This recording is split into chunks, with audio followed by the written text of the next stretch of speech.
मैंने जो honourable CM साहब की स्पीच सुनी, मुझे ऐसा लगा कि उनको बोलने को कुछ है ही नहीं। और जिन डेलीवेजर्स की वो बात कर रहे हैं, आज फिर उन्होंने बाल किसी और की गोद में फेंक दिया। मेरे कहने का मतलब है कि भाई डेलीवेजर्स के साथ अन्याय तुम लोगों ने 3 डेकेड्स के साथ किया। थोड़ा सा एलजी साहब की एडमिनिस्ट्रेशन का दौर आया तो इनको रेगुलेट किया। पर डे 300 रुपया इनको दिया और आज 9,000 साढ़े 9,000 डेलीवेजर्स को मिल रहा है। ये क्रोधित इसलिए थे, ये आंदोलन कल इसलिए कर रहे थे कि आपने जो वादा किया था मैनिफेस्टो में, आपने जो वादा किया था अपने चुनावों में, वो आपने धोखा फिर बदल दिया, धोखे में बदल दिया। कोई प्रावधान नहीं रखा, इसलिए ये आंदोलन था। तो कोई जवाब ही नहीं दे पाए सीएम साहब। आपने देखा होगा टोटली कंफ्यूज्ड पर्सन की तरह वो जवाब दे रहे थे। किसी भी इश्यू पे कोई स्पष्ट उत्तर उनका नहीं था। मुझे बहुत हैरानी हुई आज सीएम साहब की ये स्पीच देखकर। सर, अंदर ये भी कहा गया शोर मचाए, शोर इस तरह के बातें भी जो इसे लेके क्या कहेंगे? रह गया क्योंकि आप उस टाइम सत्ता में थे, उस टाइम आप सत्ता में थे, बीजेपी की सरकार उस टाइम चल रही थी सेंटर में, लेकिन अब तक एलजी आपकी रेट पे कर रहा था। मैंने कहा ना, एलजी साहब के दौर में ही 9,500 सैलरी डेलीवेजर को मिली, वरना जब तक नेशनल कॉन्फ्रेंस थी 600, 800, 1,000, इससे ऊपर कभी गया नहीं।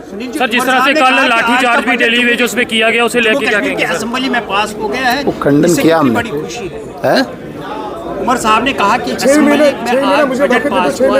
बजट अभी पास नहीं हुआ, बजट ग्रांट्स चल रही हैं, अभी लंबा चलेगा बजट सेशन, अभी पास नहीं हुआ है। ठीक है, जो लाठीचार्ज किया गया उसको कैसे देखते हैं? डेलीवेजर्स पे जो लाठीचार्ज किया गया, लाठीचार्ज किया गया, डेलीवेजर्स पे जो लाठीचार्ज किया गया है उसको कैसे देखते हैं? क्या उनकी मांगे जो हैं वो जायज़ नहीं थी, इसलिए उन पे लाठीचार्ज किया गया? देखिए, डेलीवेजर्स के साथ लगातार अन्याय नेशनल कॉन्फ्रेंस ने किया है, इनकी ज़िंदगी के साथ खिलवाड़ नेशनल कॉन्फ्रेंस ने किया है। थोड़ा सा वक्फा जो एलजी साहब को मिला, उन्होंने इनकी सैलरी को रेगुलेट किया और पर डे 300 रुपया ऑनरेरियम रख के इनका लगभग 9 साढ़े 9,000 मंथली सैलरी मिल रही है। लेकिन इस सरकार से जो तवक्को, जो एक्सपेक्टेशन डेलीवेजर्स को मिली थी, खासकर इनके भाषण सुन के, इनका मैनिफेस्टो देख के, तो वो आंदोलन पर उतर आए जब उन्होंने देखा कि बजट में कोई प्रावधान नहीं है। मुझे बड़ी हैरानी हुई कि सीएम साहब कुछ बोल ही नहीं पाए डेलीवेजर्स पर, कोई बात ही नहीं की डेलीवेजर्स पर। ये तो मुझे लगा कि अभी उठे हैं, बजट पे स्पीच दे रहे हैं, कुछ भी नहीं, एक शब्द भी नहीं बोल पाए, तो बड़ा तज्जुब हुआ मुझे।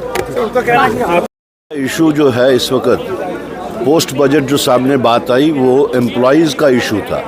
और अगर आपको याद होगा, जिस वक्त मैंने बजट स्पीच पे जवाब दिया, तो उस वक्त मैंने ख़ास तौर से एक साइड से अगर मैंने सारे सोशल सेक्टर्स को टच करने की बात को सराहा, दूसरी साइड से मैंने इस चीज़ को भी सामने रखा कि इस सोशल सेक्टर को टच करने के साथ साथ हमारी कुछ सोशल प्रॉब्लम्स ऐसी हैं, ख़ास तौर से मुलाजमों की, वो चाहे डेली वेजर्स हैं, उनकी रेगुलराइजेशन है या कहीं पे सैलरी बढ़ाने वाली बातें, जितना भी एक सेक्टर है एम्प्लॉयज़ का, उसके बारे में कांग्रेस पार्टी की तरफ से हमने अपने कंसर्न्स भी शो किए।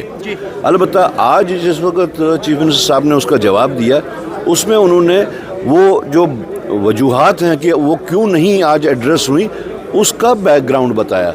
और जिस बैकग्राउंड के तहत में उन्होंने डायरेक्टली बीजेपी को एड्रेस करके कहा कि जिस वक्त आप लोग थे, ये 4 बजट्स जो आप लोगों ने पेश किए, चारों बजट्स में आप लोगों ने उस वक्त नहीं किया। कहा कि ठीक है, हम अगर नहीं कर पाए तो आपने इस चीज़ के बारे में क्या किया। बहरहाल वो स्टैटिस्टिक्स को देखते हुए उन्होंने ये कहा कि ज़रूरी नहीं कि मैंने अगर इस साल इस चीज़ को हल करने का कोई प्रोविज़न नहीं रखा तो अगले साल नहीं होगा। और इसी डायरेक्शन में उन्होंने एक हाई पावर्ड कमेटी कॉन्स्टिट्यूट की, जिसको टाइम दिया गया कि 6 महीने के अंदर अंदर वो अपनी रिपोर्ट पेश करेंगे। तो क्या कहना चाहते? आज तक नहीं सुना गया था, पहली बार हुआ और उमर साहब ने ये यकीन दिलाया, कमेटी आज तश्कील दे दी गई, 6 महीने के अंदर बेहतर फैसला सुनाया बजट जाएगा। डिस्कशन को लेकर आज उमर साहब ने रिप्लाई दिया और साफ तौर पर ये कहा कि इस बजट की सबसे बड़ी खासियत ये है कि ये जम्मू कश्मीर की असेंबली में इस बजट को जो है वो पेश बिल्कुल, किया गया। लोगों के चुने हुए नुमाइंदों ने बजट को रखा और लोगों के हित में के लिए रखा।